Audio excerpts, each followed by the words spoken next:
हम लोग इमरजेंसी की आज सेकंड क्लास रहेंगे।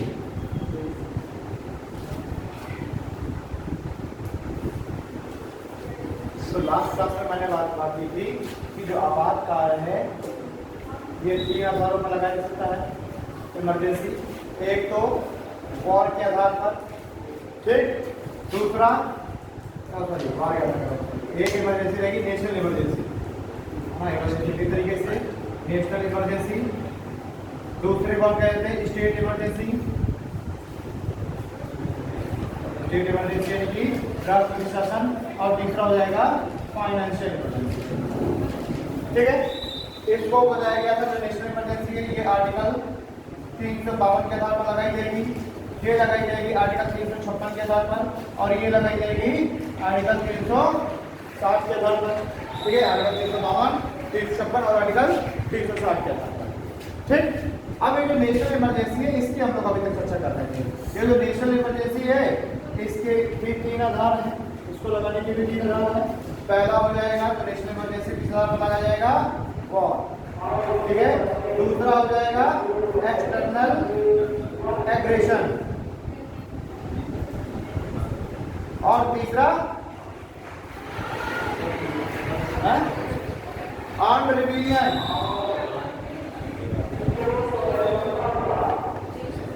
आर्म्ड रिबेलियन यानी सशस्त्र विद्रोह, युद्ध, आक्रमण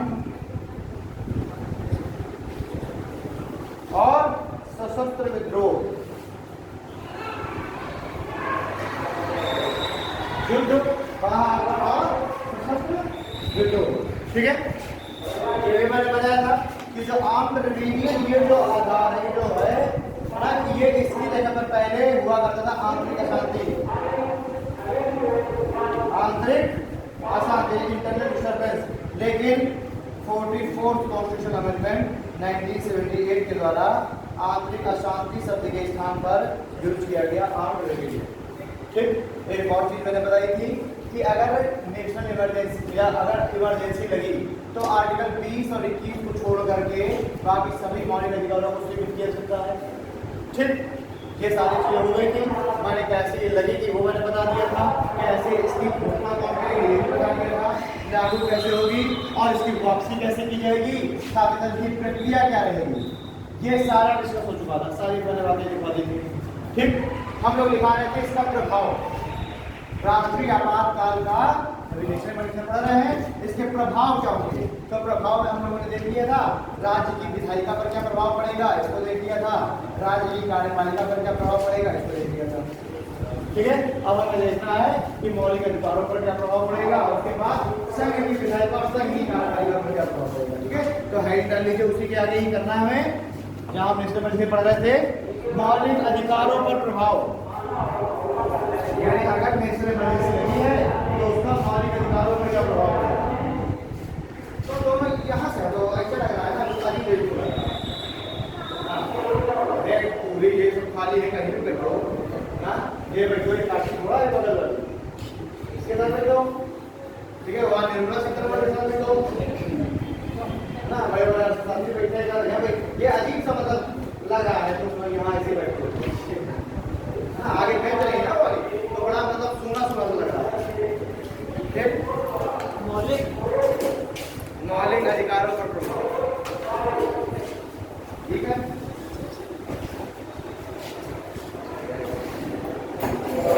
क्या है मौलिक अधिकारों पर प्रभाव, यानी कि नेशनल इमरजेंसी का मौलिक अधिकार पर क्या प्रभाव पड़ेगा, लिखें।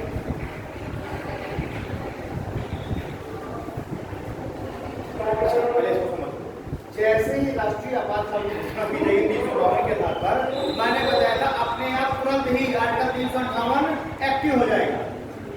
यहाँ 352 लागू हुआ नहीं, 358 एक्टिव, और 358 एक्टिव हुआ नहीं कि आपका आर्टिकल 19 खत्म, मौलिक अधिकार का खत्म। देख लीजिए, राष्ट्रीय आपातकाल के आधार पर, राष्ट्रीय आपातकाल के आधार पर, राष्ट्रीय आपातकाल के आधार पर आपातकाल घोषित करने पर, राष्ट्रीय आपातकाल के आधार पर आपातकाल घोषित करने पर अनुच्छेद 358 स्वतः ही लागू हो जाएगा। क्या बनेगा 352 के कार्यकाल आपातकाल घोषित करने पर आर्टिकल 358 स्वतः ही लागू हो जाएगा। और आर्टिकल 358 स्वतः ही लागू हो जाएगा। और यदि आपातकाल युद्ध तथा बाह्य आक्रमण के आधार पर लगाया गया है तो, और यदि आपातकाल युद्ध एवं बाह्य आक्रमण के आधार पर लगाया गया है तो आर्टिकल 19 स्वतः ही निलंबित हो जाएगा। तो आर्टिकल 19 स्वतः ही निलंबित हो जाएगा।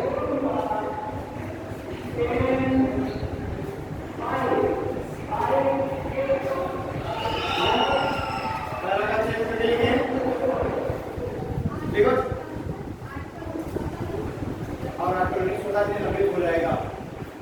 पैराग्राफ चेंज करेंगे। 44वें संविधान संशोधन अधिनियम से पहले 44वें संविधान संशोधन अधिनियम से पहले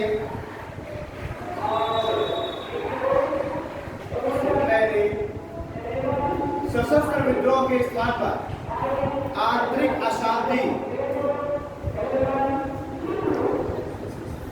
सशस्त्र विद्रोह के स्थान पर आंतरिक अशांति,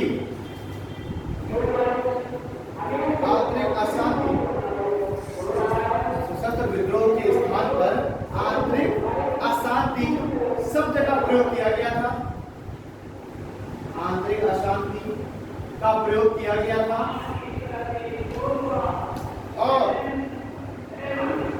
और आंतरिक अशांति के आधार पर भी, और आंतरिक अशांति के आधार पर, यानी इंटरनेशनल इमरजेंसी वगैरह आंतरिक अशांति की वजह से लगी है, और आंतरिक अशांति के आधार पर भी अनुच्छेद 19 निलंबित होता था। और आंतरिक अशांति के आधार पर भी अनुच्छेद 19 का निलंबन होता था। परंतु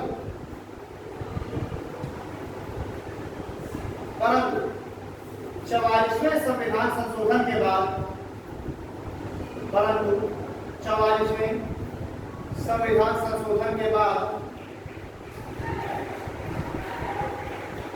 आंतरिक अशांति के स्थान पर, परंतु 44वें संविधान संशोधन के बाद आंतरिक अशांति के स्थान पर सशस्त्र विद्रोह, आंतरिक अशांति के साथ सशस्त्र विद्रोह को जोड़ा गया। आंतरिक अशांति के स्थान पर सशस्त्र विद्रोह को जोड़ा गया। और इसे भी का मतलब है आंतरिक सशस्त्र विद्रोह, और सशस्त्र विद्रोह को आर्टिकल 358 के अंतर्गत नहीं रखा, और सशस्त्र विद्रोह को 358 में शामिल नहीं किया गया, और सशस्त्र विद्रोह को 358 में शामिल नहीं किया गया। अतः वर्तमान में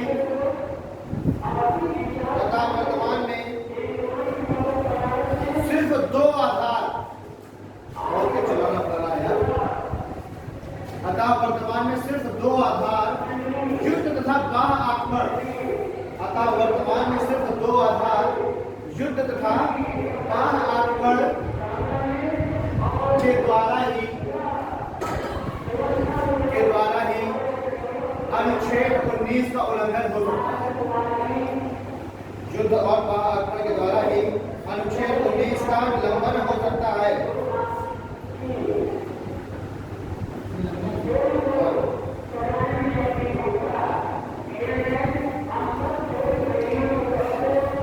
ठीक है,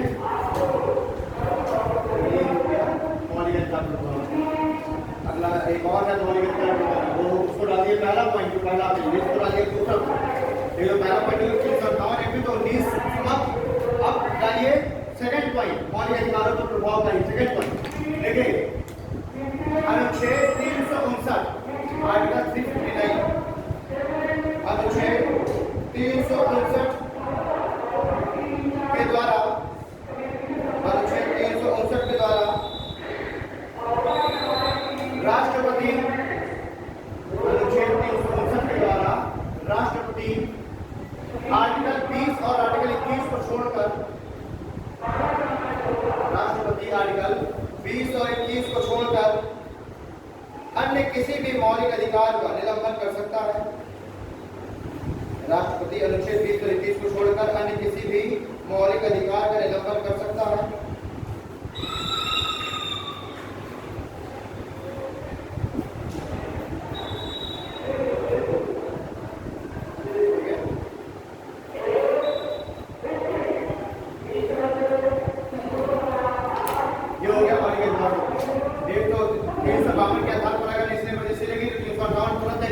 और वो एक्टिव हुआ नहीं, क्योंकि अपने आप निलंबित, उसमें राष्ट्रपति को निलंबित करने की आवश्यकता नहीं है, खुद निलंबित।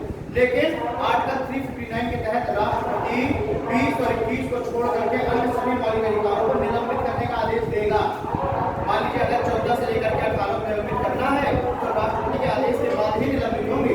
अगर राष्ट्रपति ने आदेश नहीं दिया है तो भले ही नेशनल इमरजेंसी लग जाए, आपके 14 से लेकर 18 सारे मौलिक अधिकार आपके ऐसे के ऐसे जीवित रहेंगे। लेकिन पहले क्या करना, अगर मौलिक अधिकारों को खत्म करना तो पहले राष्ट्रपति साइन करेगा। और समझा क्या कहना चाह रहा, ऐसा नहीं कि अगर आपातकाल लग गया तो आपका आर्टिकल 25 खत्म हो जाए, नहीं, पर खत्म करने के लिए राष्ट्रपति खत्म करेगा एक नया आदेश जारी करके। अगर राष्ट्रपति ने साइन नहीं किया, आदेश नहीं दिया तो नहीं खत्म होगा, चलते रहेगा। ये कतई मतलब नहीं कि इमरजेंसी लगी कि आपके मौलिक अधिकार खत्म होंगे ही होंगे, हो सकता ना भी खत्म हो, न छीने गए। लेकिन 19 तो खत्म हो ही जाएगा, 52 लगा नहीं तो 19 खत्म। क्लियर बात? चलिए अब देखिए लोकसभा पर प्रभाव। लोकसभा पर प्रभाव, लोकसभा पर प्रभाव देखिए, राष्ट्रीय आपातकाल की स्थिति में, राष्ट्रीय आपातकाल की स्थिति में लोकसभा के कार्यकाल को, राष्ट्रीय आपातकाल की स्थिति में लोकसभा के कार्यकाल को एक बार में 1 वर्ष के लिए बढ़ाया जा सकता है। लोकसभा के कार्यकाल को एक बार में 1 वर्ष के लिए बढ़ाया जा सकता है और एक बार में 1 वर्ष के लिए बढ़ाया जा सकता है और प्रत्येक वर्ष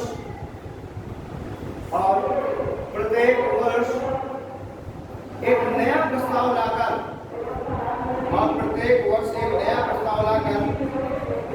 लोकसभा के कार्यकाल को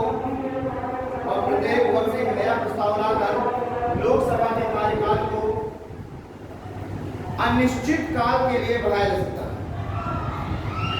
लोकसभा के कार्यकाल को अनिश्चित काल तक बढ़ाया जा सकता है। प्रत्येक वर्ष एक नया प्रस्ताव लाकर लोकसभा के कार्यकाल को अनिश्चित काल तक बढ़ाया जा सकता है।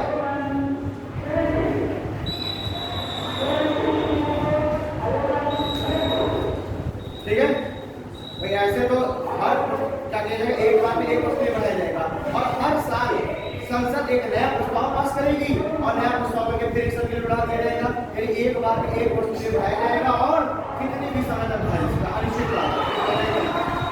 ठीक है, लेकिन जैसे ही आपातकाल समाप्त हुआ तो उसके 6 माह के बाद लोकसभा अपने आप भंग हो जाएगी और नया चुनाव कराया जाएगा। हो सकता है इमरजेंसी 15 साल तक होगी, तो 15 साल तक लोकसभा के कार्यकाल को बढ़ाते रहा जाएगा। ठीक, अब मान लीजिए भाई युद्ध हो रहा है, युद्ध के लिए इमरजेंसी लगी तो सरकार युद्ध में ध्यान देगी, चुनाव कराने को ध्यान देगी। तो इसलिए आपातकाल को 1 साल तक अनिश्चित काल तक बढ़ाते रहा जाएगा और जैसे ही आपातकाल खत्म होगा अब 6 माह के बाद लोकसभा सत्ता भंग हो जाएगी और फिर नया इलेक्शन कराया जाएगा। क्लियर बात?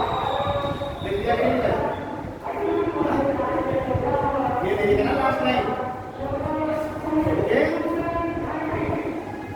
तो आपने कर लिया कि अनिश्चित काल तक बढ़ाया सकता है तथा आपातकाल की समाप्ति के पश्चात कितना तेज अल्लाह बता रहा हूँ, तेज बोल रहा हूँ, यहाँ बैठ जाएगा मैंने, ठीक है। तथा आपातकाल की समाप्ति के पश्चात 6 माह के बाद, समाप्ति के पश्चात 6 माह के बाद लोकसभा स्वतः ही भंग हो जाएगी।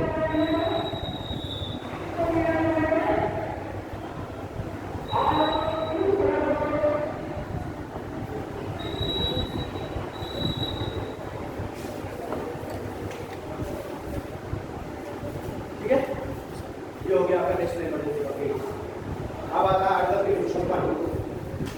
नहीं डरिए, आर्टिकल 356 356 फिर हो गया। अब आया आर्टिकल 356 स्टेट इमरजेंसी। इसे हम कहते हैं फेल्योर ऑफ कॉन्स्टिट्यूशनल मशीनरी।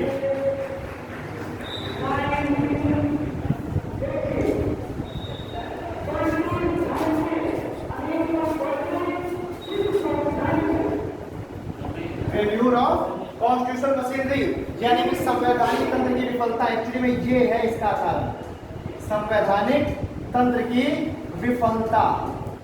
अगर राज्यों में आर्टिकल 356, अगर राज्यों में संवैधानिक तंत्र की विफलता हो जाती है, कॉन्स्टिट्यूशनल मशीनरी फेल्यूर हो जाती है, तो अब 356 के आधार पर स्टेट इमरजेंसी डिक्लेयर कर दी जाएगी और राष्ट्रपति शासन लगा दिया जाएगा। यानी कि शासन का सारा दायित्व किसके पास आ जाएगा? राष्ट्रपति के पास आ जाएगा। और राष्ट्रपति खुद तो नियंत्रण कर नहीं पाएगा, तो राष्ट्रपति अपने प्रतिनिधि के माध्यम से नियंत्रण कराएगा।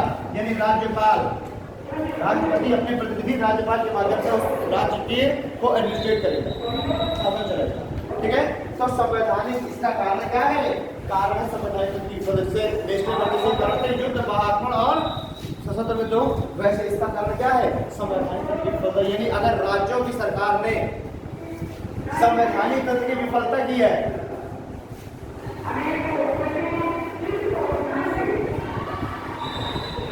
राज्यों की सरकार ने अगर संवैधानिक तंत्र की कॉन्स्टिट्यूशनल मशीनरी की क्या की है, इसकी विफलता की है, तो वहां पर राष्ट्रीय शासन लगा दिया जाएगा। आप संवैधानिक तंत्र की विफलता किससे माना जाएगा?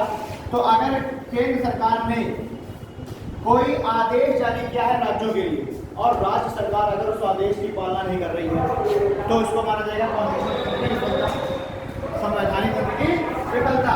अब मान लीजिए केंद्र सरकार ने कहा कि जीएसटी लागू करना है, तो कोई भी इसका राज्य ऐसा है कि जिसने कह दिया कि नहीं हम जीएसटी लागू नहीं करेंगे।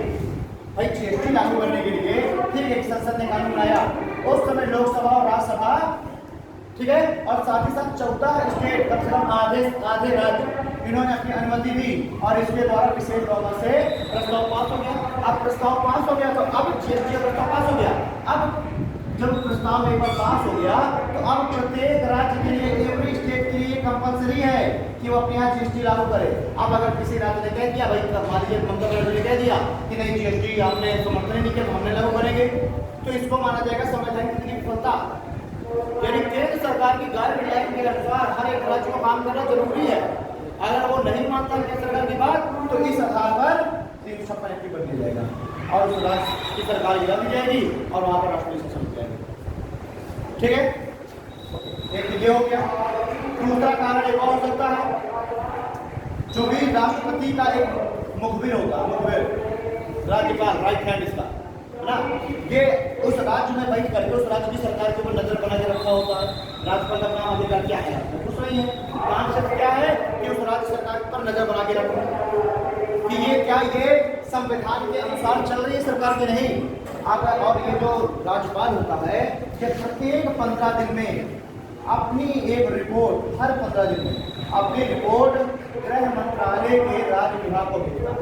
गृह मंत्रालय के अधीन होता है राज्य विभाग, तो राज्यपाल अब राज्य की रिपोर्ट, उस राज्य के कार्यों की रिपोर्ट, राज्य सरकार की रिपोर्ट हर 15 दिन में गृह मंत्रालय के राज्य विभाग के पास भेजता है।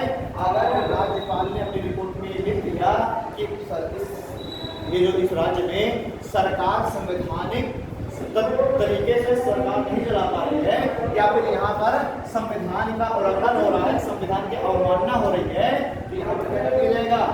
इसकी रिपोर्ट के आधार पर ही राष्ट्रपति शासन लगा दिया जाएगा। ठीक है भाई, राष्ट्रपति को राष्ट्रपति को जिसको अपॉइंट कर रखना है कि आप कल वाली खबर दो, तो अगर इसने अपनी उस खबर में लिख दिया कि भाई इस राज्य में संविधान के अनुसार काम नहीं हो रहा, तो तुरंत इसकी रिपोर्ट के आधार पर क्या लगा दिया जाएगा? तो एक तो इस आधार पर लग गया कि अगर कोई राज्य ने एक सरकार की बात नहीं मानी, तो दूसरा राज्यपाल की रिपोर्ट ठीक है, इस आधार पर भी स्टेट इमरजेंसी डिक्लेयर कर दी जाएगी। ठीक है, और तीसरा आधार हो सकता है अगर राज्य सरकार संविधान की पालना नहीं कर रहा है, राज्य सरकार संविधान की पालना को सुनिश्चित नहीं कर रहा है। ठीक है, क्या फिर मान लीजिए राष्ट्रपति के पास एक पावर, उसको इस रिपोर्ट का भी इंतजार नहीं है। अगर राष्ट्रपति को खुद से ये एहसास हो जाए कि फलाने राज्य में संविधान के अनुसार शासन नहीं चल रहा, तो इस रिपोर्ट की भी आवश्यकता नहीं है राष्ट्रपति को, राष्ट्रपति शासन लगा देगा।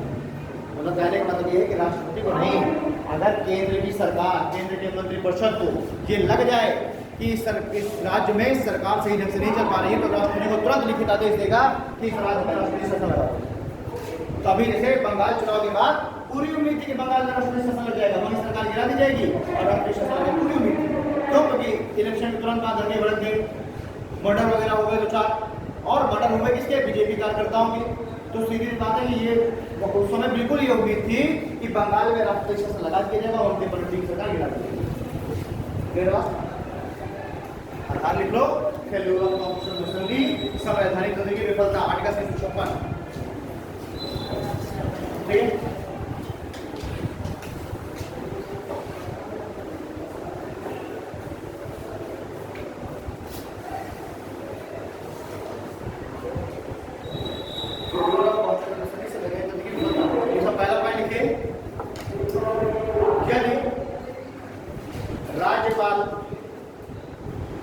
यदि राज्यपाल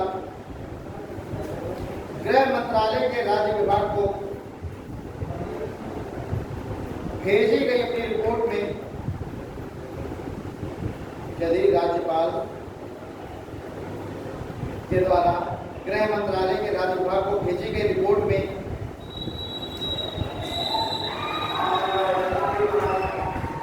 यह सुनिश्चित कर दे, भेजी गई रिपोर्ट में यह सुनिश्चित कर दे कि उस राज्य में, यह सुनिश्चित कर दे कि उस राज्य में राज्य सरकार, उस राज्य में राज्य सरकार संवैधानिक प्रक्रियाओं के तहत शासन नहीं चला पा रही है, संवैधानिक प्रक्रिया के तहत शासन नहीं चला पा रही है,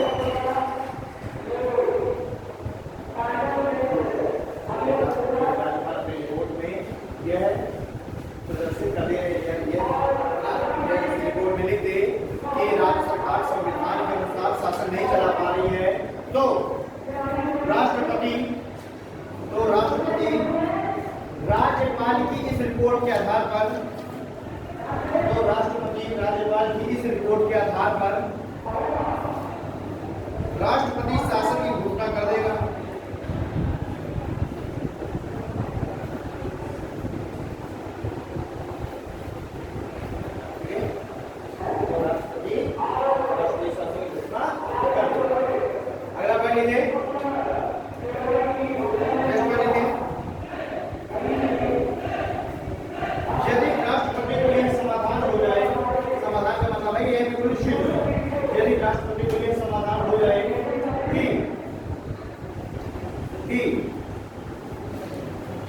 राज्य सरकार, राष्ट्रपति को यह समाधान हो जाए कि राज्य सरकार संविधान के अनुसार शासन चलाने में असमर्थ है, यदि राष्ट्रपति को यह समाधान हो जाए कि राज्य सरकार संविधान के अनुसार शासन चलाने में असमर्थ है, तो संविधान के अनुसार शासन चलाने में असमर्थ है, तो भी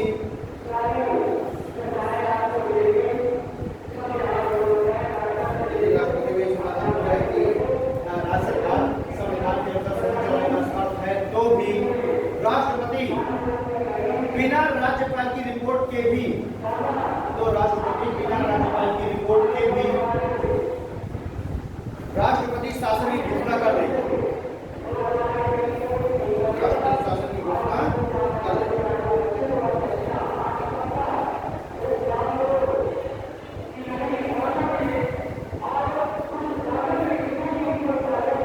ठीक है, और तीसरा आधार हो सकता है आर्टिकल 365 लगने का एक आधार आर्टिकल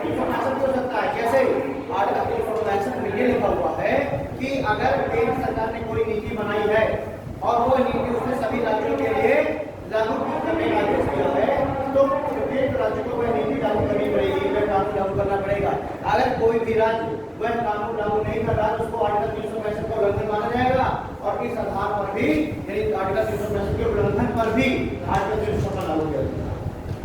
ठीक है, तो लिखिए देखो आर्टिकल 365 के अनुसार थर्ड पॉइंट है, आर्टिकल 365 के अनुसार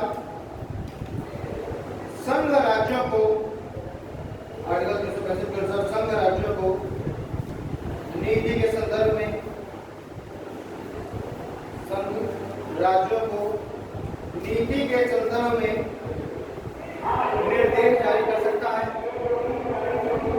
आर्टिकल 365 के अनुसार संघ राज्यों को नीति के संदर्भ में निर्देश जारी कर सकता है, और संघ राज्यों को नीति के संदर्भ में निर्देश जारी कर सकता है, और यदि राज्य सरकार इस निर्देश को, और यदि राज्य सरकार इस निर्देश को मानने से इनकार करती है तो, और यदि राज्य सरकार इस निर्देश को मानने से इनकार करती है तो संघ, इस निर्देश को मानने से इनकार करती है तो संघ अनुच्छेद 356 का प्रयोग कर सकता है। तो संघ अनुच्छेद 356 का प्रयोग कर सकता है तथा इसे भी तो संघ अनुच्छेद 356 का प्रयोग कर सकता है तथा इसे भी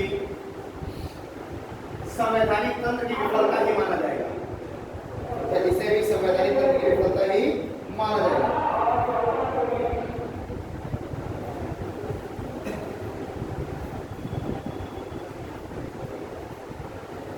ये कि राज्य सरकार के केंद्र सरकार के गाइडलाइन पर काम नहीं कर रहे हैं तो इसको क्या माना जाएगा, संवैधानिक तंत्र की विफलता। क्योंकि हमारा कॉन्स्टिट्यूशन कह रहा है कि राज्यों को केंद्र सरकार के दिशा निर्देश पर कार्य करना है, और अगर नहीं कर रहा है तो संविधान की वो उल्लंघन कर रहा है ना, संविधान की अवमानना कर रहा है। आर्टिकल 355, आर्टिकल 355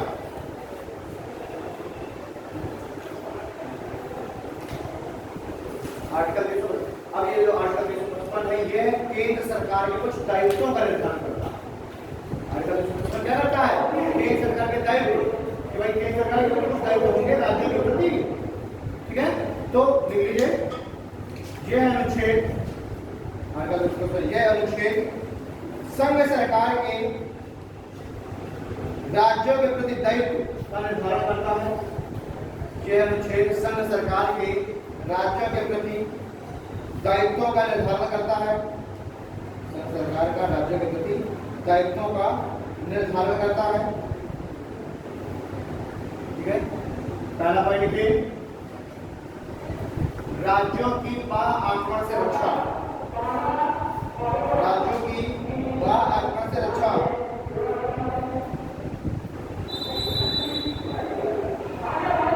केंद्र सरकार का ही दायित्व है कि राज्य की बाहर आक्रमण से रक्षा करे। भाई अरुणाचल प्रदेश पर अगर चीन कब्जा कर ले, चढ़ाई कर दे तो अरुणाचल प्रदेश के पास कोई सेना थोड़ा है, सेना किसका सदस्य है, केंद्र का। तो केंद्र की जिम्मेदारी है कि अरुणाचल प्रदेश की चीन से रक्षा करे, है ना। तो बाह्य आक्रमण ये संघ का ये क्या है, एक दायित्व है। ठीक, और ये जो दायित्व है किसमें दिए गए, आर्टिकल 355। तो आर्टिकल 355 पहला पॉइंट क्या लिख दिया कि राज्यों की बाह्य आक्रमण से रक्षा। सेकंड पॉइंट लिखिए, राज्यों में आंतरिक शांति बनाए रखना, राज्यों में आंतरिक शांति बनाए रखना।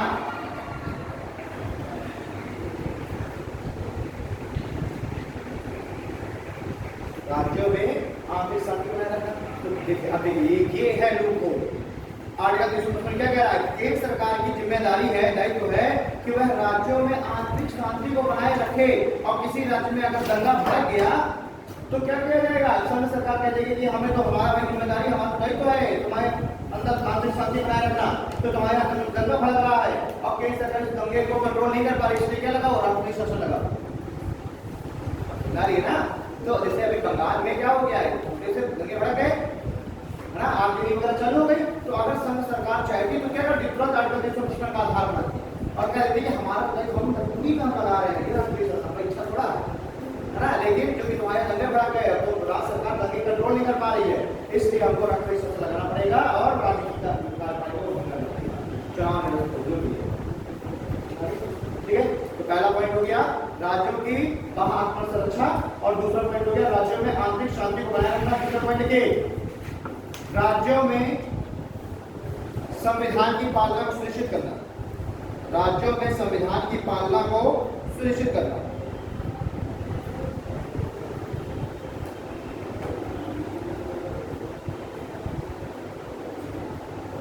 यानी केंद्र सरकार का यह दायित्व है कि वह राज्यों में संविधान को सुनिश्चित करे, संविधान की पालना को सुनिश्चित करे। यानी कि ऐसे ये देख रहे है ना, इस चीज का ध्यान दे कि राज्य संविधान के अकॉर्डिंग काम कर रहे हैं कि नहीं, संविधान का पालन कर रहे हैं कि नहीं ना। तो संविधान की पालना को सुनिश्चित करना भी किसकी जिम्मेदारी है? ओके, हो गया। आप आगे करिए आरंभ या प्रकाश तो क्या कहते हैं प्रभाव, प्रभाव नहीं इम्प्लीमेंटेशन को क्या कहते हैं? आरंभ में दिखो यार, अरे मतलब कैसे प्रक्रिया, प्रक्रिया है प्रोसीजर, प्रक्रिया लिखो से मैं मतलब लिखवा दूंगा कैसे इसको लगाना है। प्रक्रिया पहला पढ़ने की प्रक्रिया में इम्प्लीमेंट लागू, यही एक ही इसमें आ जाएगा, प्रक्रिया लागू करना सब इसी में आ जाएगा। ठीक है, इम्प्लीमेंटेशन में लागू करना है। तो हम पढ़ने के लिए सब एक ही साथ चलेंगे। पहला पॉइंट लिखिए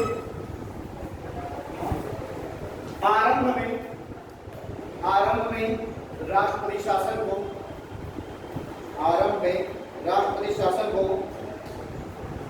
और घोषणा जारी होने के पश्चात, आरंभ में राष्ट्रपति शासन को और घोषणा जारी होने के पश्चात 6 माह के लिए लागू किया जाएगा। आरंभ घोषणा को राष्ट्रपति शासन लागू होने के पश्चात 2 माह के लिए लागू किया जाएगा। 6 माह हो जाएगा, सॉरी 2 माह।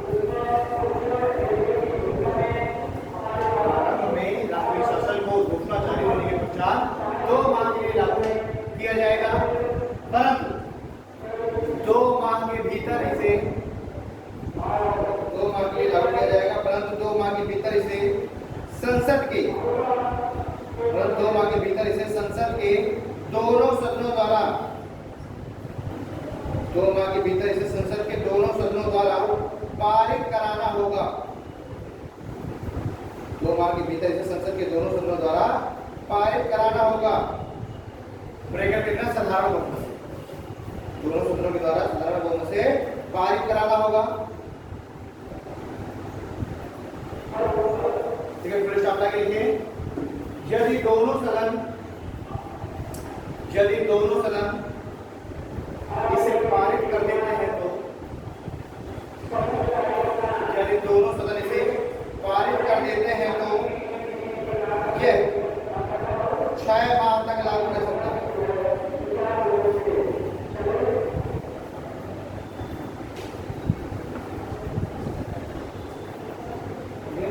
और यदि दोनों सदन इसे क्या करते हैं लागू कर ना, इसको स्वीकार कर ले, इसको पारित कर दें। अगर दोनों सदन इस कानून को पारित कर दें तो ये घोषणा 6 माह के लागू रह सकती है और 6 माह में नया प्रस्ताव ला करके फिर 6 माह के लागू कर दिया जाएगा और ऐसा करके अधिकतम 3 माह तक लागू रहती है। और ऐसा करके अधिकतम 3 वर्ष तक ये लागू रह सकता है, परंतु नॉर्मल कंडीशन में अधिकतम 1 वर्ष में लागू रहेगा। अगर उसको 3 वर्षों के लिए लागू करना है तो इसकी भी 2 शर्तें हैं। 2 शर्तों में से कोई एक शर्त होनी चाहिए। अगर वह 3 वर्षों के लिए लगाया जा रहा है वरना 6 माह करके 2 ही बार लागू रह सकता है।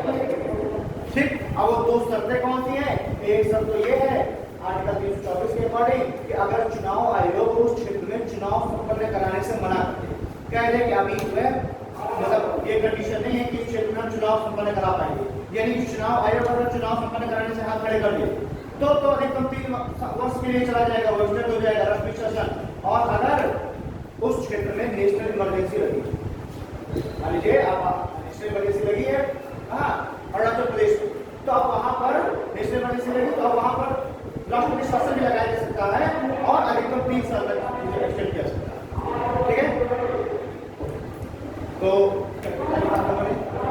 और यदि संसद के दोनों सदन इसे पारित कर दें तो इसे 6 माह के लिए बढ़ाया जा सकता है तथा 6 माह के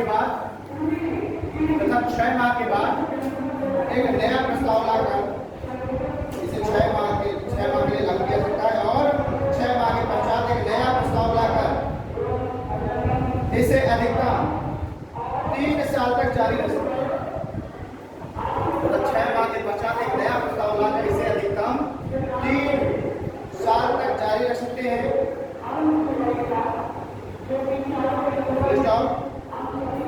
परंतु यदि उद्घोषणा को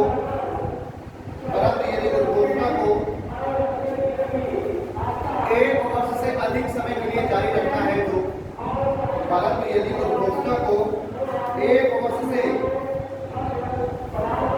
अधिक के लिए जारी रखना है तो यदि उद्घोषणा को 1 वर्ष से अधिक समय के लिए जारी रखना है तो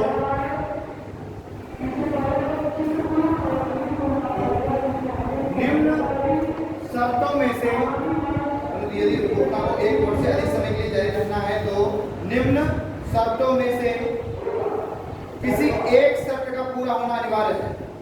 तो निम्न शर्तों में से किसी एक शर्त का पूरा होना अनिवार्य है। तो निम्न शर्तों में से किसी एक शर्त का पूरा होना अनिवार्य है। पहला लिखिए, पहली शर्त, यदि चुनाव आयोग चुनाव संपन्न कराने से इनकार कर दे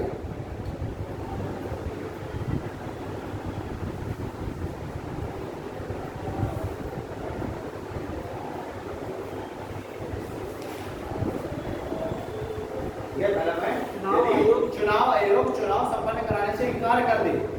और दूसरा पॉइंट लिख लीजिए, यदि उस क्षेत्र में आर्टिकल 352 के आधार पर आपातकाल लागू हो। यदि उस क्षेत्र में आर्टिकल 352 के आधार पर आपातकाल लागू हो। यदि उस क्षेत्र में आर्टिकल 352 के आधार पर आपातकाल लागू हो तो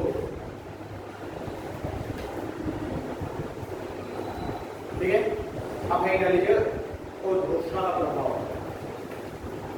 राष्ट्रीय शासन की घोषणा होती है तो इसका प्रभाव क्या होगा, और घोषणा का प्रभाव। और पहली है इसमें राज्य की कार्यपालिका पर प्रभाव।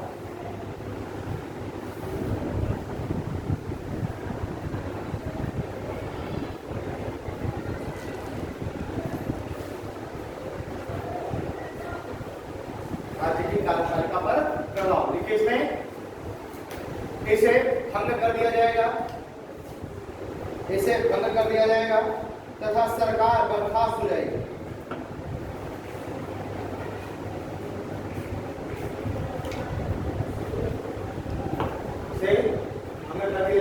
सरकार बर्खास्त हो जाएगी एवं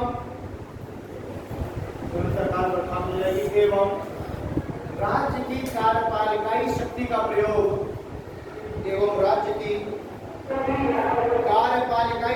प्रयोग राष्ट्रपति स्वयं अथवा अपने प्रतिनिधि के माध्यम से करेगा। राज्य की कार्यपालिकाई शक्ति का प्रयोग राष्ट्रपति स्वयं अथवा अपने प्रतिनिधि के माध्यम से करेगा। राष्ट्रपति स्वयं अथवा अपने प्रतिनिधि के माध्यम से करेगा।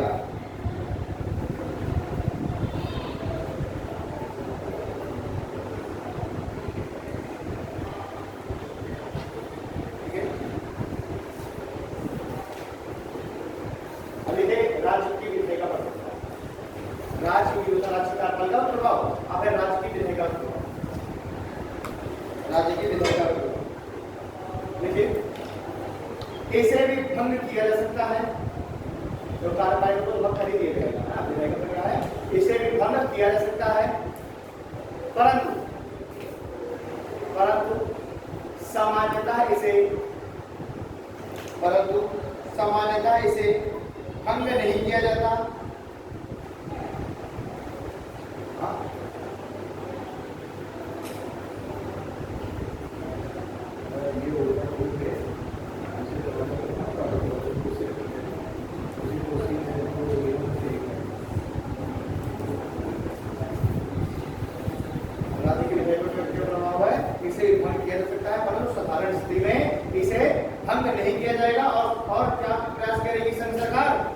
राज्यपाल क्या प्रयास करेगा कि कोई जो है वैकल्पिक सरकार का गठन हो। मान लीजिए कार्यपालिका तो भंग हो गई, कार्यपालिका जो सरकार है वो भंग हो गई, सपोज बीजेपी गवर्नमेंट है वो भंग हो गई। अब जो राज्यपाल है वो किसी दूसरी पार्टी को या किसी दूसरे गठबंधन को इनवाइट करेगा कि आप आकर के सरकार बना लीजिए, फिर एक वैकल्पिक सरकार के गठन का प्रयास किया जाएगा। अगर वैकल्पिक सरकार बन गई तो ठीक है, और अगर वैकल्पिक सरकार नहीं बनी तो अब विधेयक को भंग कर दिया जाएगा और फिर चुनाव। वैकल्पिक सरकार बनेगी जब तक शासन कर सकते हैं, सरकार का क्यों नहीं होगा? हाँ, जब तक वो समय बचा वो 5 साल का कार्यकाल पुराने लोग जैसे तो वो बर्खास्त हो जाएगी, वो कार्यपालिका नई वैकल्पिक सरकार बनेगी। अब दूसरा कोई पार्टी को इन्वाइट करेगा राज्यपाल या गठबंधन को इन्वाइट करेगा और वो आगे अपनी सरकार बनाएगी। लेकिन अगर कोई दूसरा गठबंधन है, कोई दूसरा जो पार्टी है वो अगर अपना बहुमत सिद्ध नहीं कर पाई तो फिर अब क्या किया जाएगा, चुनाव संपन्न करा जाएगा। ठीक है, साधारणतः विधायकों को भंग नहीं किया जाता है और राज्यपाल द्वारा स्वतंत्रता विधायिका को भंग नहीं किया जाता है और राज्यपाल द्वारा वैकल्पिक सरकार के गठन का प्रयास किया जाता है। तो राज्यपाल द्वारा वैकल्पिक सरकार के गठन का प्रयास किया जाता है।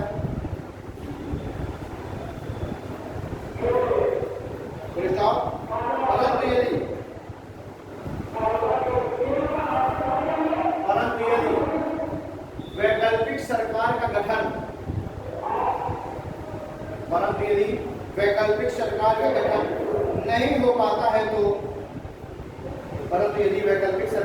नहीं हो पाता है तो विधायिका को भंग कर दिया जाएगा। परंतु यदि वैकल्पिक सरकार का गठन नहीं हो पाता है तो विधायिका को भंग कर दिया जाएगा और स्थिति के नियंत्रित होने के पश्चात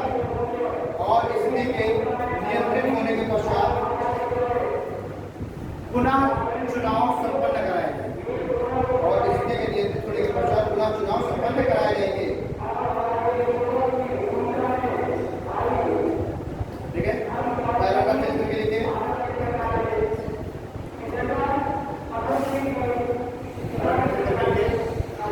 देखो, राज्य सूची के किसी भी विषय पर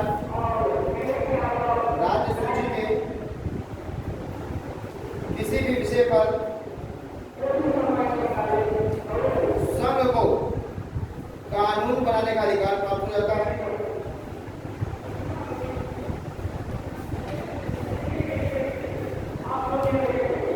राज्य सूची के किसी भी विषय पर कानून बनाने का अधिकार संघ को प्राप्त हो जाता है। ब्रैकेट में लिखना बजट पर, केंद्र सरकार राज्य का आपको बजट भी प्रस्तुत कर देगी, बजट पर भी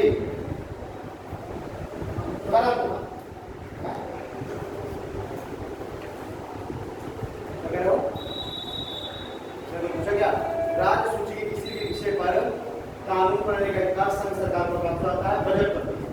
ठीक है, पृष्ठ बना के देखिए।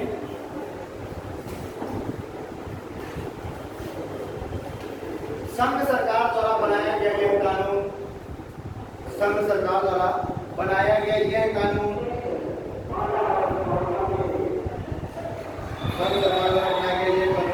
राज्यों की नई विधायिका के सरकार द्वारा बनाई गई ये कानून राज्य की नई विधायिका के गठन के पश्चात भी लागू रहता है।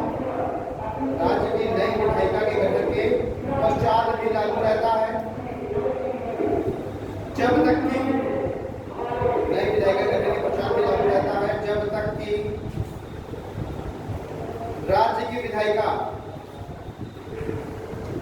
जब तक कि राज्य की विधायिका उस विषय पर पुनः कानून ना बना दे, जब तक कि राज्य की विधायिका उस विषय पर पुनः कानून ना बना दे या कानून बनाकर संघ के कानून को समाप्त न कर दे। राज्य की विधायिका जब तक कि नया कानून ना बना दे अथवा कानून बनाकर संघ के कानून को समाप्त ना कर दे।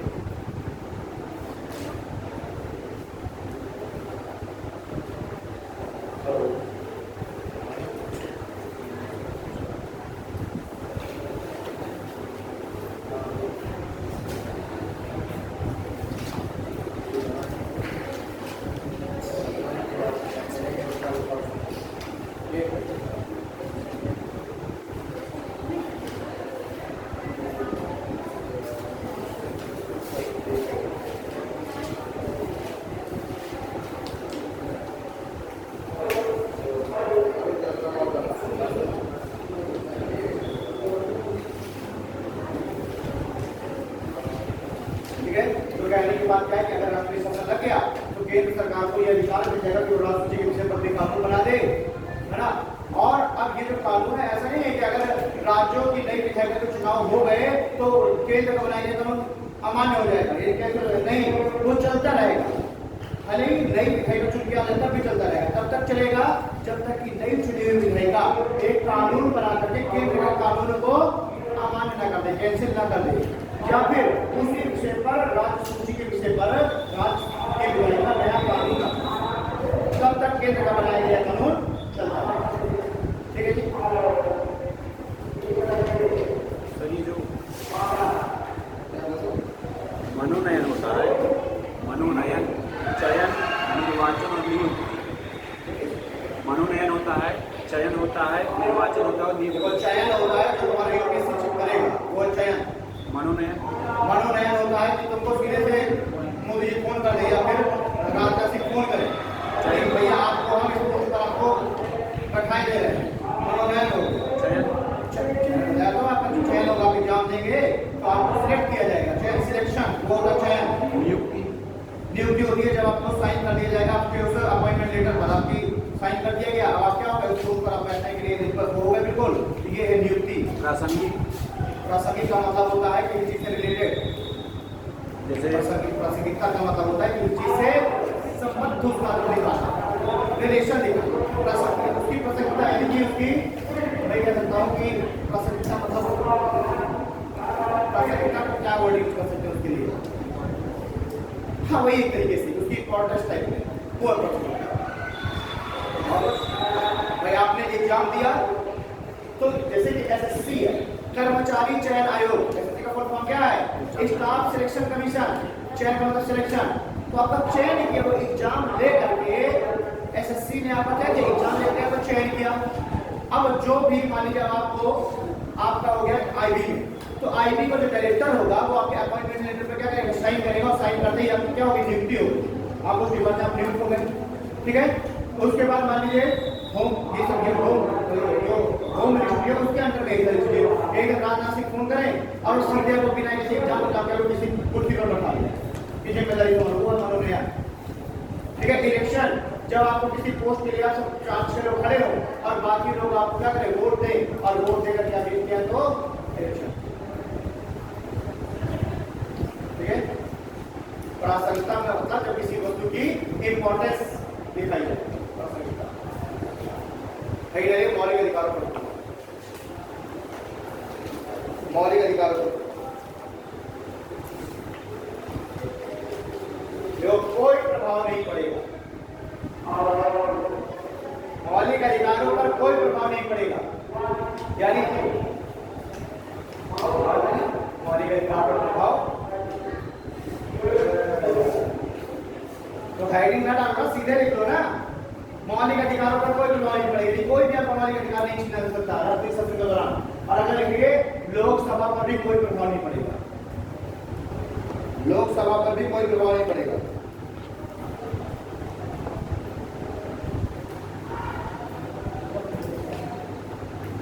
ठीक, पैराग्राफ चेंज करके लिखिए,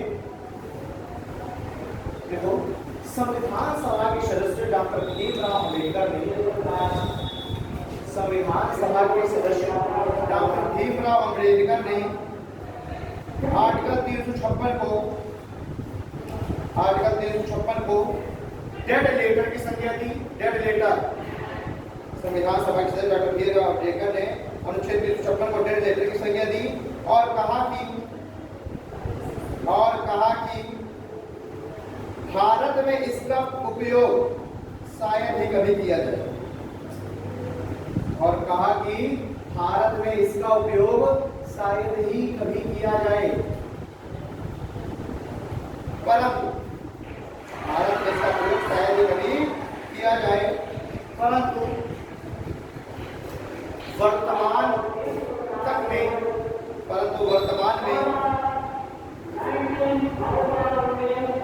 अनुच्छेद 356 का प्रयोग, वर्तमान में अनुच्छेद 356 का प्रयोग लगभग 125 बार किया जा चुका है, परंतु वर्तमान तक में अनुच्छेद 356 का प्रयोग लगभग 125 बार किया जा चुका है। और दुर्भाग्यपूर्ण बात यह है कि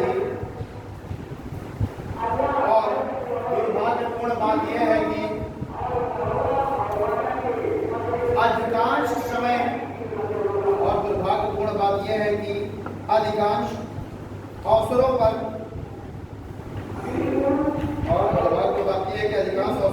इसका प्रयोग अतार्किक आधारों पर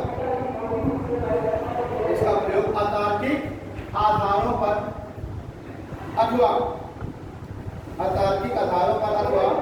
दुर्भावना से प्रेरित होकर ही किया गया।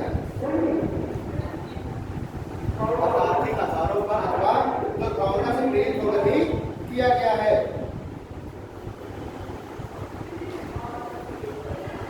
एक पैराग्राफ चेंज करके लिखे, पैराग्राफ चेंज करके तो 1994 में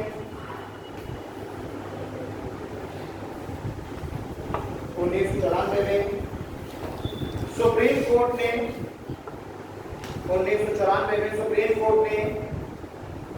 अनुच्छेद 356 के दुरुपयोग को रोकने के लिए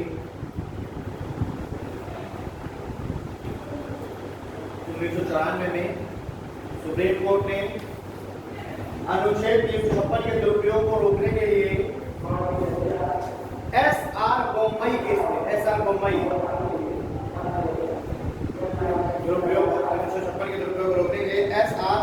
बोम्मई केस में कुछ दिशा निर्देश जारी किए। एस.आर. बोम्मई केस में कुछ दिशा निर्देश जारी किए जो निम्नलिखित हैं। एस.आर. बोम्मई केस में कुछ दिशा निर्देश जारी किए जो कि निम्नलिखित है। पहला पॉइंट लिखें,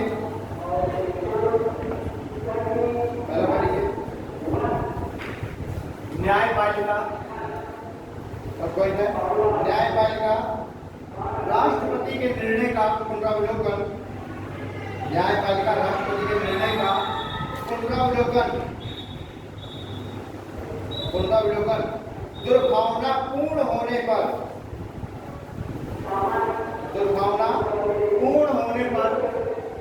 अथवा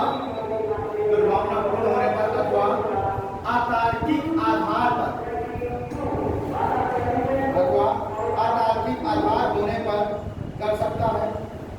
अतार्किक आधार के होने पर कर सकता है। अर्थात राष्ट्रपति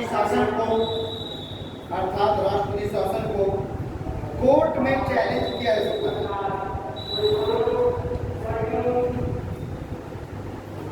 अर्थात राष्ट्रपति शासन को कोर्ट में चैलेंज किया जा सकता है। ठीक है। अब इस एस.आर. बोम्मई केस से पहले क्या होता था, अगर किसी राज्य में राष्ट्रपति शासन लगा तो तुरंत संघ सरकार राज्य की कार्यपालिका को भंग कर देती थी, निरस्त कर देती थी। तो सुप्रीम कोर्ट ने कहा कि जब तक कि संसद के दोनों सदन इस प्रस्ताव को पारित ना कर दें, यानी कि 2 माह की वो अवधि तब तक राज्य की कार्यपालिका को भंग नहीं किया जाएगा।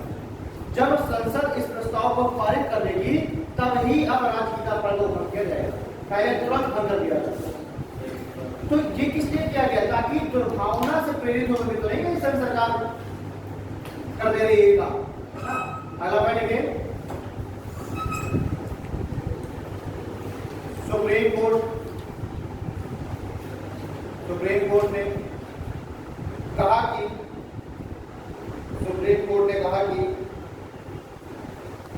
राज्य की कार्यपालिका को तब तक भंग नहीं किया जाएगा। राज्य की कार्यपालिका को तब तक भंग नहीं किया जाएगा जब तक संसद के दोनों सदन प्रस्ताव को पारित न कर लें।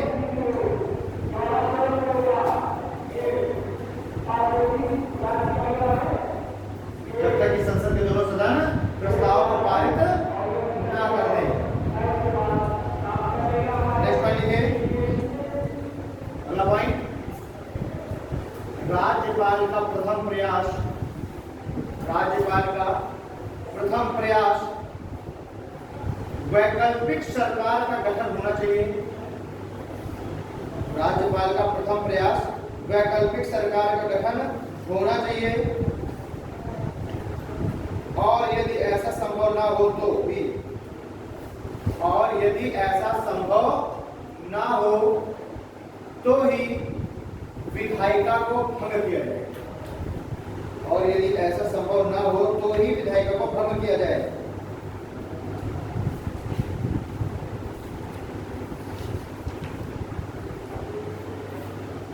ठीक है,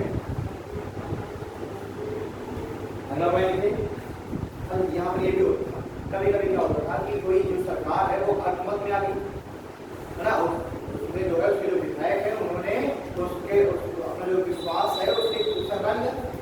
तो अब जैसी अल्पमत में आ गई थी, तुरंत राज्यपाल क्या करता था, राज्यपाल लिखा है केंद्र सरकार का, केंद्र में सरकार किसी एक्स पार्टी की है, राज्य सरकार किसी कोई पार्टी की है, तो वो तो हमेशा अनुमति की तलाश करेंगे ना। तो कहा गया कि अगर सरकार अल्पमत में आ जाती है और वो बहुमत सिद्ध करने का दावा करे तो उसको बहुमत सिद्ध करने का अवसर मिलना चाहिए। ये नहीं कि अल्पमत में आ गई और बहुमत सिद्ध करने का अवसर दिया, तुरंत सरकार बर्खास्त कर दिया। अल्पमत में आ गई तो उसको समय दिया जाएगा कि 14 दिन के अंदर 10 दिन के अंदर अपना बहुमत सिद्ध करिए। तो फिर जो पार्टी अपने सारे विधायकों से बातचीत करेगी, जो मनाएगी, चाहेगी कि जो है हम तुमको फलाने मिनिस्ट्री दे देंगे, ठिकाने ये कर देंगे, 5 करोड़ दे देंगे, 20 करोड़ दे देंगे, लेकिन जब वहां पर फ्लोर डिस्ट्रिक्ट हो तो उसमें हमारा समर्थन करेगा। ठीक है, लेकिन राज्यपाल अगर दुर्भावना से किसी को क्या करेगा, जैसे तुरंत करता अपनी जो पार्टी है जो केंद्र वाली वो सेकंड नंबर पर दी, तुरंत उसको आमंत्रित कर देगा, आइए आप अवसर कर। यही तो होता है दुरुपयोग। ठीक है, तो लिखिए अदर पॉइंट, यदि राज्य सरकार अल्पमत में आती है तो, यदि राज्य सरकार अल्पमत में आ जाती है तो, यदि राज्य सरकार अल्पमत में आ जाती है और, यदि राज्य सरकार अल्पमत में आ जाती है और वह बहुमत सिद्ध करने का दावा करे, तो वह बहुमत सिद्ध करने का दावा करे तो इसका परीक्षण ब्रैकेट में मतलब फ्लोर टेस्ट, तो इसका परीक्षण अर्थात फ्लोर टेस्ट सदन के अंदर ही किया जाएगा। तो इसका परीक्षण अर्थात फ्लोर टेस्ट सदन के अंदर ही किया जाएगा।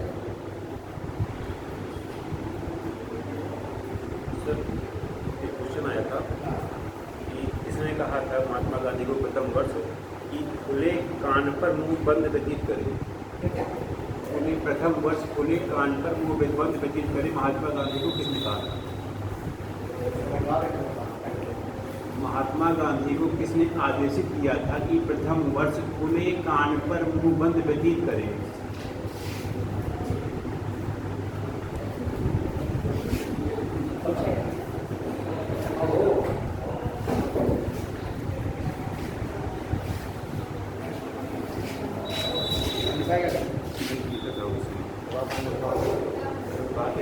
महात्मा गांधी को किसने आदेशित किया था कि प्रथम वर्ष खुले कान पर मुंह बंद व्यतीत करें? किसने आदेशित किया था? ये कुछ मिलता है ये कंटेंट तो मुझको भी गलत है। इस तरह के फैक्टर है, बहुत सारी इस तरह के ऐसी चीजें, इसको ध्यान नहीं दिया। उनको कौन आदेशित करेगा उस टाइम पे? तो राष्ट्रपिता थे। राष्ट्रपिता कुछ नहीं है, राष्ट्रपिता को तब कहा थे प्रथम वर्ष राष्ट्रपिता तब वो कहा थे, वो तो जब वो मृत्यु की हो गई हमारा संविधान लागू हुआ तब हमने उनको राष्ट्रपिता का दर्जा दिया ना। वो तो किसी भी बड़े संवैधानिक पोस्ट पर भी नहीं थे, किसी भी ऊपर नहीं थे, प्रेसिडेंट में नहीं थे, वो तो क्या थे सेनानी थे। बस हमने उनको हमने अपना संविधान लागू किया, इसका ये मतलब नहीं कि भाई उनको आदेशित किया तो ये बहुत बड़ा कार्य किया। अरे जब वो उनकी मृत्यु हो गई तो हमने उनके सम्मान में उन्हें राष्ट्रपिता का दर्जा दे दिया। ठीक है, अब ये जो कोटेशन है, कोटेशन ऐसे है ना, ये कोटेशन देखना अगर मुझे लिखता है तो मैं भी इसको थोड़ा सा इसको एनालाइज करूंगा कि क्या इसमें कहा था, किस आधार पर कहा था।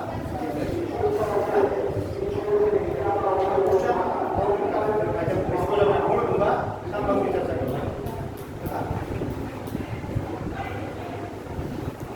ठीक है, बात याद है क्या लिखवा रहा था मैं? ये लिख किया ना आपने कि जो फ्लोर टेस्ट है ही किया जाएगा। अब लिखिए वित्तीय आपातकाल आर्टिकल 360, वित्तीय आपातकाल आर्टिकल 360 है। डालिए आधार, आधार आधार क्या है जिन पर वित्तीय आपातकाल लगाया जा सकता है। आधार का पहला पॉइंट लिखिए, भारत की 7 को खतरा पहुंचने पर, 7 भारत की 7 को खतरा पहुंचने पर। सेकेंड पॉइंट लिखिए, अर्थव्यवस्था पर संकट, अर्थव्यवस्था पर संकट अथवा अर्थव्यवस्था बिगड़ने पर, अर्थव्यवस्था पर संकट अथवा अर्थव्यवस्था बिगड़ने पर। और तीसरा पॉइंट लिखिए, व्यापारिक संतुलन बिगड़ने पर।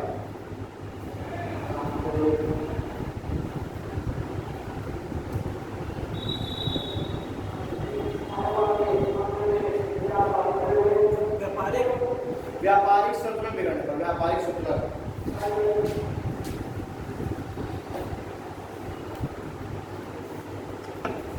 ठीक है, एक डिग्री भारत के साथ खतरा पहुंच गया। ठीक है, दूसरा अगर क्या होगा कि अगर हमारी जो अर्थव्यवस्था है वो बिगड़ जाए, टमाटर हो जाए, हमारा जो फॉरेस्ट रिजर्व है वो घट जाए, बिल्कुल डाउन हो जाए। ठीक है, और तीसरा चीज व्यापारिक संतुलन बिगड़ जाए, मतलब कि हम इंपोर्ट ज्यादा करने लगे और एक्सपोर्ट हमारा बिल्कुल कम हो जाए, जो ये ट्रेड बैलेंस है ये बिगड़ जाए बिल्कुल, तो भी हम रुपया आपातकाल लगाएंगे। ठीक है, जैसे वही हुआ था 1981 में जब फाइनेंशियल इमरजेंसी हम होने पर खड़े थे तो उस समय हमारा जो फॉरेस्ट रिजर्व खत्म हो गया था, हम ट्रेड डेफिसिट पे चल रहे थे, हम व्यापार घाटे पर चल रहे थे, हम खरीद ज्यादा किए रहे थे और बेच बहुत कम रहे थे, हमारा जो फॉरेस्ट रिजर्व बिल्कुल खत्म हो गया था। यानी हमारे पास मात्र 7 दिन के लिए ही व्यापार करने के लिए पैसा बचा हमारे फॉरेस्ट रिजर्व में। तो इसलिए ये था कि भाई अब तो फाइनेंशियल इमरजेंसी लगानी चाहिए, कि कोई भी देश कभी जीवित रह सकता है जब वो ट्रेड करता है। ठीक है बात, तो इन 3 आधारों पर फाइनेंशियल इमरजेंसी लगाई सकती है। बराबर क्षेत्र के लिए यदि वित्तीय आपातकाल की घोषणा हो गई है तो, यदि वित्तीय आपातकाल की घोषणा कर दी गई है तो, यदि वित्तीय आपातकाल की घोषणा कर दी गई है तो 2 माह के भीतर संसद से अनुमति लेना होगा। तो 2 माह के भीतर संसद से अनुमति लेना होगा।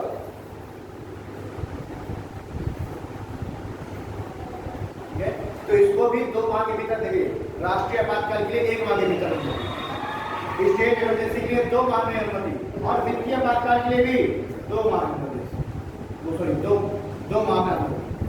ठीक है,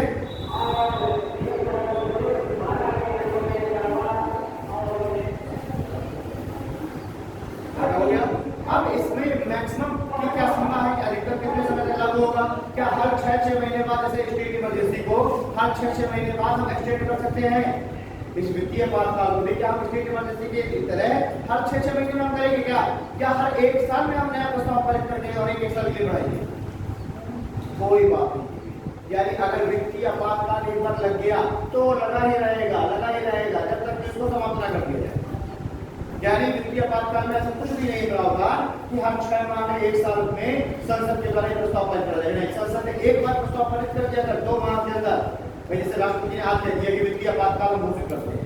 अब आज की डेट से 2 माह के अंदर संसद इस प्रस्ताव को पारित करेगी और संसद ने इस प्रस्ताव को पारित कर दिया, ये क्या हो जाएगा? स्थायी हो जाएगा। स्थायी होकर अभी चलता चला जाएगा 8 साल 10 साल, जब तक कि इसको रोक न दिया जाए, नया प्रस्ताव लाने से समाप्त कर दिया जाए, राष्ट्रपति के आदेश पर समाप्त कर दिया जाए। ठीक है, लिख लीजिए, अधिकतम सीमा का निर्धारण नहीं किया गया, अधिकतम अवधि या अधिकतम सीमा का निर्धारण नहीं किया गया। अब है प्रभाव।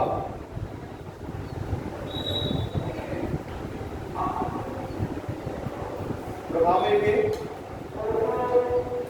केंद्र तथा राज्य सरकार के अधीन सेवारत कर्मचारियों,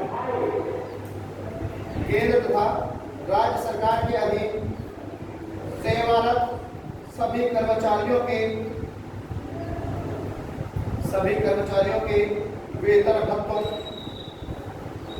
सभी कर्मचारियों के वेतन भत्तों तथा सुप्रीम कोर्ट और हाई कोर्ट, सभी कर्मचारियों के वेतन भत्तों तथा सुप्रीम कोर्ट और हाई कोर्ट के न्यायाधीशों के वेतन भत्तों में कटौती की जा सकती है।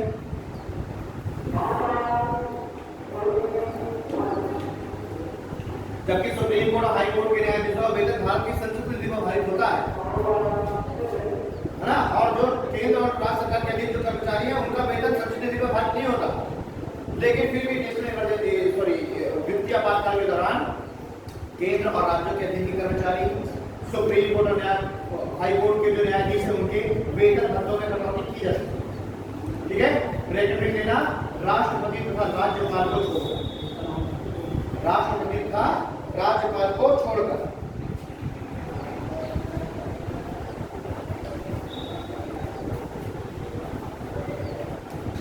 ठीक, अगला पॉइंट लिखिए, सेकंड पॉइंट इसमें राज्य सरकार द्वारा या राज्य द्वारा पारित किए जाने वाले, राज्य द्वारा पारित किए जाने वाले सभी धन विधेयक और वित्त विधेयक, राज्य द्वारा पारित किए जाने वाले सभी धन विधेयक और वित्त विधेयक राष्ट्रपति के लिए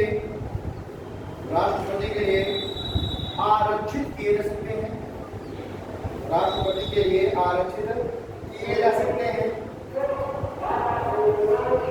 ठीक, पैराग्राफ चेंज करके लिख लीजिए एक नई, वित्तीय आपातकाल